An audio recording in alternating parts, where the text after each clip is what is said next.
Chapitre 34 L'invitation. Venez à moi, vous tous qui êtes fatigués et chargés, et je vous donnerai du repos. Ces paroles de réconfort s'adressaient à la foule qui suivait Jésus. Il avait dit que la connaissance de Dieu ne pouvait être obtenue que par son moyen, et que celle des choses célestes avait été confiée à ses disciples. Mais personne ne devait se croire exclu de ses soins et de son amour. Tous ceux qui sont fatigués et chargés peuvent venir à lui. Les scribes et les pharisiens, malgré le soin qu'ils apportaient à se conformer à des formes religieuses, éprouvaient des besoins que leur rite pénitentiel ne pouvait satisfaire. Les péagers et les pécheurs avaient dans leur cœur un sentiment de défiance et de crainte, même alors qu'ils paraissaient se contenter de plaisirs sensuels et terrestres. Jésus considérait avec pitié les âmes en détresse, les cœurs oppressés, ceux dont les espoirs avaient été déçus et qui s'efforçaient d'apaiser les aspirations de leurs âmes par des jouissances terrestres. Il les invitait tous à trouver en lui le repos. Avec bonté, il disait à ceux qui peinaient « Prenez mon joug sur vous et soyez mes disciples, car je suis doux et humble de cœur, et vous trouverez du repos pour vos âmes. » Ces paroles s'adressent à tout être humain. Qu'ils en aient conscience ou non, tous les hommes sont fatigués et chargés, accablés par des fardeaux que le Christ seul peut enlever. Notre fardeau le plus lourd, c'est le péché. Si aucun secours n'arrive, nous en serons écrasés. Mais celui qui n'a pas connu le péché a pris notre place, l'Éternel a fait retomber sur lui l'iniquité de nous tous. Il a porté le fardeau de notre culpabilité. Il enlèvera ce poids de dessus nos épaules fatiguées, il nous donnera du repos. Il se chargera également du fardeau de nos soucis et de nos douleurs. Il nous porte sur son cœur et nous invite à nous décharger sur lui de tous nos soucis. Notre frère aîné se tient près du trône éternel. Il abaisse un regard favorable sur toute âme qui cherche en lui son sauveur. Il connaît par expérience les faiblesses de l'humanité.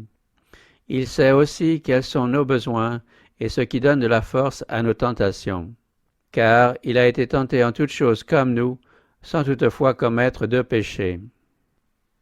Il veille sur toi, enfant craintif de Dieu. Es-tu tenté? Il te délivrera. Es-tu faible? Il te fortifiera. Es-tu ignorant? Il t'éclairera. Es-tu blessé? Il te guérira. Il compte le nombre des étoiles, et il est en même temps celui qui guérit ceux qui ont le cœur brisé et qui bandent leurs plaies. Il vous invite, venez à moi. Quels que soient vos sujets d'anxiété et vos épreuves, présentez-lui votre cas. Il communiquera à votre esprit la force de résister. Si vous êtes dans l'embarras et les difficultés, il vous donnera une issue. Plus grand est le sentiment de votre faiblesse, de votre impuissance, plus grande sera la force qu'il vous communiquera. Plus vos fardeaux vous semblent lourds, plus vous serez heureux de pouvoir les placer sur celui qui se charge de tous les fardeaux. Le repos que le Christ nous offre est soumis à des conditions, mais ces conditions sont formulées avec précision. Elles sont telles que chacun peut les remplir. Il nous indique clairement le chemin conduisant au repos. « Prenez mon joug sur vous, dit Jésus. » Le joug est un instrument de service. Le bétail est soumis au joug afin de fournir un travail effectif. Cette image est employée par le Christ pour montrer que nous sommes appelés au service aussi longtemps que dure notre vie. Il nous faut nous charger de son joug et devenir ainsi ses collaborateurs. C'est la loi de Dieu qui est le joug de service. La grande loi d'amour révélée en Éden, proclamée au Sinaï, inscrite dans les cœurs au terme de la nouvelle alliance, c'est elle qui lie l'ouvrier humain à la volonté de Dieu. Si nous étions abandonnés à nos propres inclinations, libres d'aller où bon nous plaît, nous ne tarderions pas à rejoindre les rangs de Satan et à lui emprunter ses défauts. raison pour laquelle Dieu nous enferme dans les limites de sa volonté juste, noble et ennoblissante. Il désire qu'avec patience et sagesse, nous remplissions les devoirs du service. Ce joug du service, le Christ lui-même l'a porté en son humanité. Il a déclaré « Mon Dieu, je prends plaisir à faire ta volonté. Je suis descendu du ciel pour faire non ma volonté, mais la volonté de celui qui m'a envoyé. » L'amour de Dieu, le zèle consacré à sa gloire et l'amour envers l'humanité induisirent Jésus à venir sur cette terre pour y souffrir et mourir. Telle était la puissance qui régissait sa vie. Tels sont les principes qu'il nous invite à adopter. Bien des cœurs gémissent sous le poids des soucis pour vouloir se conformer aux règles du monde. Ils ont décidé de le servir, accepter les embarras qui en résultent et adopter ses coutumes. Résultat, un caractère déformé, une vie épuisante. Pour donner satisfaction à leurs ambitions et à leurs désirs mondains, ils blessent leur conscience et se créent ainsi un fardeau supplémentaire, celui du remords. Des préoccupations constantes drainent les forces vitales. Notre Seigneur leur demande de se débarrasser de ce joug d'esclavage, de le remplacer par son propre joug.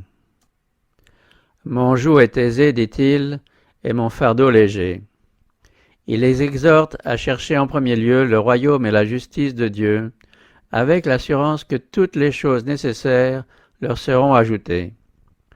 Celui qui se tourmente est aveugle, incapable de voir l'avenir, tandis que Jésus voit la fin dès le commencement. Pour chaque difficulté, il a un soulagement tout près. Notre Père céleste dispose de 1000 moyens de nous venir en aide, dont nous n'avons aucune idée. Ceux qui par principe placent le service et l'honneur de Dieu au-dessus de tout, verront s'évanouir leur perplexité et s'ouvrir devant eux un sentier uni. « Soyez mes disciples, dit Jésus, car je suis doux et humble de cœur, et vous trouverez du repos pour vos âmes. » Mettons-nous à l'école du Christ et apprenons de lui la douceur et l'humilité. La rédemption est l'éducation qui prépare l'âme en vue du ciel. Cette éducation comporte la connaissance du Christ, l'abandon des idées, des habitudes et des usages appris à l'école du prince des ténèbres. L'âme doit être délivrée de tout ce qui s'oppose à la fidélité due à Dieu. Une paix parfaite régnait dans le cœur du Christ, en parfaite harmonie avec Dieu. Il n'était jamais enivré par les applaudissements, ni découragé par les reproches ou les déceptions. Il gardait tout entier son courage au milieu des plus vives oppositions et des traitements les plus cruels. Beaucoup de ceux qui se disent ses disciples ont un cœur anxieux et troublé. C'est qu'ils n'osent pas se confier entièrement à Dieu. Ils ne se soumettent pas entièrement à lui, ils redoutent les conséquences d'un tel abandon. Sans cet abandon, impossible de trouver la paix. L'inquiétude naît de l'amour du moi. Quand nous sommes nés d'en haut, nous avons le sentiment qui était en Jésus, qu'il a fait s'abaisser pour nous sauver. Alors nous ne recherchons pas les premières places. Notre seul désir est de rester assis aux pieds de Jésus et d'apprendre de lui. Nous comprenons alors que ce qui donne de la valeur à notre œuvre, ce n'est pas l'ostentation et le bruit que nous pouvons produire dans le monde par une activité dévorante. Notre œuvre vaut en proportion de la mesure du Saint-Esprit qui nous est départi.